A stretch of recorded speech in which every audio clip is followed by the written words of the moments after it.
A minha sogra, ela é católica e exerce uma fé cega, onde os dogmas e as orações de repetição são uma constante.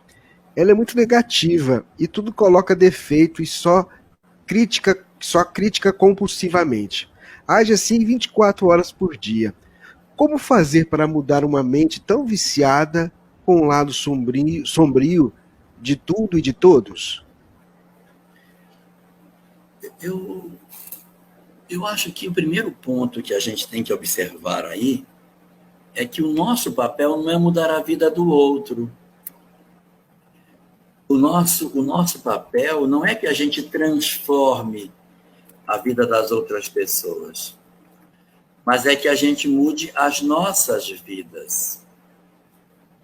Porque às vezes a gente acha que, de repente, o nosso mundo ele está focado em a gente converter as pessoas, em alterar a vida dos outros, em transformar os outros corações. Esse não é o nosso papel. Nosso papel não é mudar as pessoas. O nosso papel é nos transformarmos. Eu sei que é difícil a gente conviver com uma pessoa negativa, amarga, que tudo que critica, põe defeito em tudo. Mas essas pessoas, elas estão doentes. Essas pessoas, elas estão enfermas. Essas pessoas, elas vivem dentro de uma bolha de amargor muito grande. Elas nem percebem o quanto elas são infelizes, porque elas têm o hábito de em tudo ver o aspecto negativo. Tudo vê aquilo que tem de errado. E, consequentemente, elas sofrem miseravelmente, porque elas não conseguem usufruir da vida, a simpatia, ver o lado bom. Então, elas já estão condenadas por si próprias. E o nosso papel não é, em primeira mão, mudá-las. Tá, então o que a gente tem que fazer? Nós temos que nos prepararmos para a convivência com essas pessoas. E assim, é muito comum quando você convive com uma pessoa que tem esse tipo de característica, a gente se afastar. Se afastar, dar uma resposta torta, deixar a pessoa isolada no canto, não partilhar momentos agradáveis. Não, deixa ela lá, ela vai reclamar mesmo, deixa ela lá, deixa ela ficar lá. Não chama, não. E a gente já vive até, de certa maneira, armado quando a gente convive com pessoas desse tipo. E a gente precisa se cuidar. Por quê? Porque pessoas com essa característica, elas infernam a gente. Porque elas nos vigiam, elas nos criticam o tempo todo. E se você não se preparar, ela acaba contaminando você. Então, ao invés de estar preocupado como é que vão mudar ela, é como a gente se protege para impedir que esse negativismo, que esse amargor, que essa condição de visão de mundo não nos perturbe, porque às vezes a gente acaba se contaminando. Não, ela vai falar, eu já vou dizer isso. Se ela disser isso, eu vou falar aquilo. Então, a gente já vive a consequência disso. E eu conheço pessoas que, em função de conviverem com indivíduos que são assim, elas adoecem. Porque o tempo todo a pessoa está criticando. Então, está me olhando, está me vendo, está fazendo, está me criticando, está me olhando. Então, é o tempo todo vigiando, não tem nada de positivo. Então, vamos ter que trabalhar a nossa individualidade, como é que a gente melhora. E aí, o que a gente tem que fazer? Primeiro, não depender da aprovação dessas pessoas para viver as nossas vidas. Porque elas já vão criticar mesmo. Elas já vão dizer que está errado o que a gente faz. Elas já vão trazer uma visão muito negativa. Então, eu não posso esperar que essas pessoas entreguem o que elas não vão dar. Elas não serão capazes de entregar o que elas não têm para dar. Então, olha, mamãe, veja, não é bonito? Horrível. Você faz tudo muito feio. Olha, eu fiz esse crochê, esse sapatinho, está torto. Você não faz nada que preste. Nem escolher tomate você sabe. Olha a comida que você fez. Comida horrível. Sua irmã faz uma comida boa, você faz uma comida horrorosa. Você nem como é que teu marido não te largou.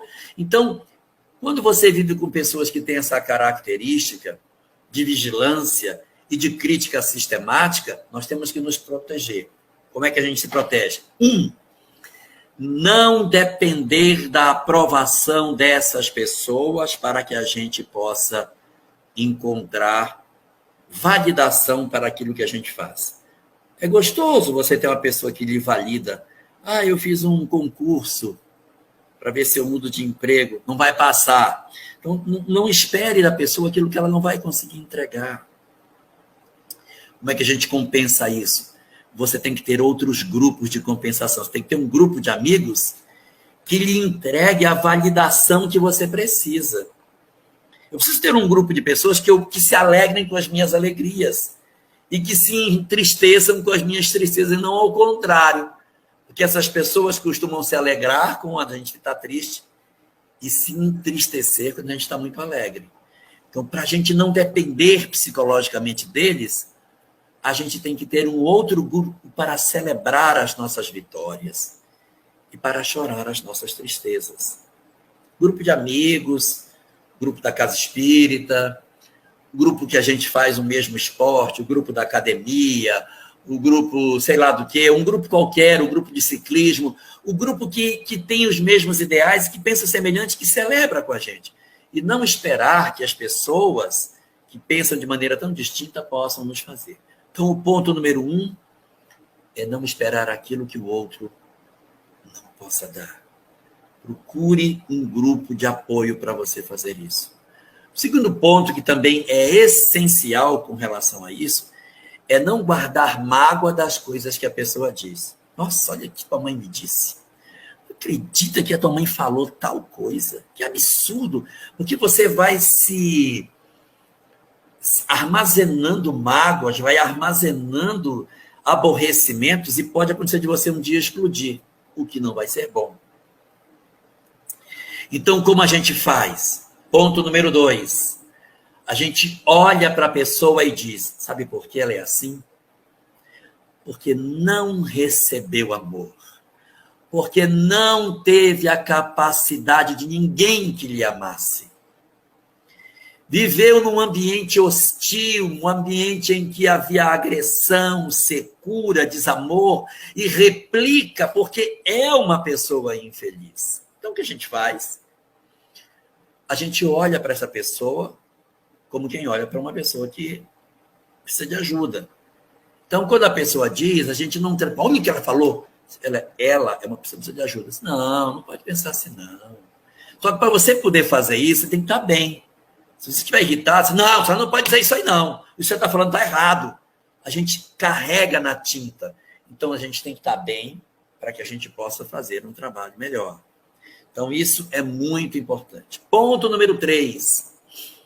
Como você falou que é a sua sogra, eu diria que você proteja a sua esposa. Que você está enxergando que ela faz com você, mas ela faz com ela também.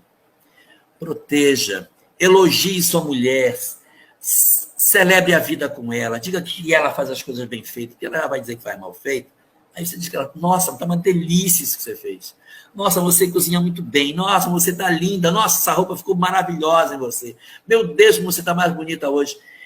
Para mostrar que existe sim a possibilidade de se viver feliz com as pessoas. Ensine a ela como se deve conviver com o outro sem agressão, sem tanta medição de vida, mas mostrar que a gente pode viver com leveza, mesmo vivendo sendo nós imperfeitos, saber viver com a imperfeição dos outros. E o quarto ponto, Evangelho no lar, para que durante as leituras do Evangelho, inserindo a sua sogra, caso ela participe, porque ela parece que é muito católica, aí você usa o Novo Testamento, você dizer que é espírita, pode usar o Novo Testamento, pega uma parábola de Jesus, mas aproveitar para refletir em família. Se ela for muito arredia ao espiritismo, como você diz que ela é muito agarrada no catolicismo, então você diz que é o momento de leitura, de reflexão em casa. Nem fala que é o Evangelho no lar. Pega esse livrinho que geralmente a gente tem em casa, né, o Novo Testamento, esse aqui, Aí você pega uma parábola, já pode até deixar a parábola escolhidinha para não abrir num lugar que não sabe nem onde vai dar. Pega aqui, essa parábola aqui é boa, vamos estudar essa parábola.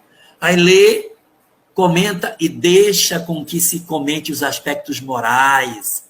Isso é muito importante. E aí vai fazendo um trabalho. Mas o importante é não deixar encher. Ter um grupo de esvaziamento. Ter a capacidade de entender que o problemático ali precisa ser assistido. Elogiar e encher o ego da pessoa que você escolheu para ser parceiro. E fazer o evangelho no lar. Nessas 4 regrinhas, a gente pode conseguir bastante sucesso.